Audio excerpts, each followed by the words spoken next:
Welcome to Samba Samba. Enjoy the video. In this video, I will explain how to study economics for UPSC. First, familiarize yourself with the detailed UPSC syllabus for both preliminary and main examinations.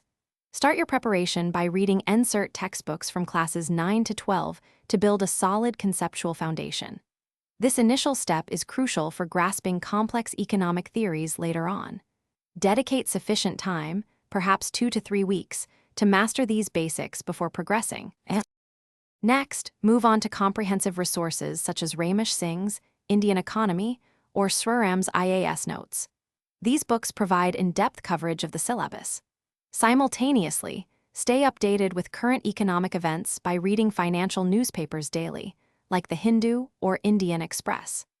Regularly solving previous 10 years question papers will help you identify recurring themes and improve your time management for the actual examination. Once the basics are firm, explore advanced topics such as monetary and fiscal policies, banking, and international trade. Focus on understanding how these concepts apply to India's economic context. Thoroughly analyze the annual economic survey and union budget documents, as they offer critical insights into government policies and economic performance. This practical application is vital for answering analytical questions in the mains examination.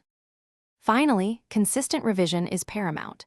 Create concise notes for quick review of key concepts and current economic data. Dedicate at least 1 month solely to revision before the preliminary examination. Attempt numerous full-length mock tests to enhance your speed and accuracy.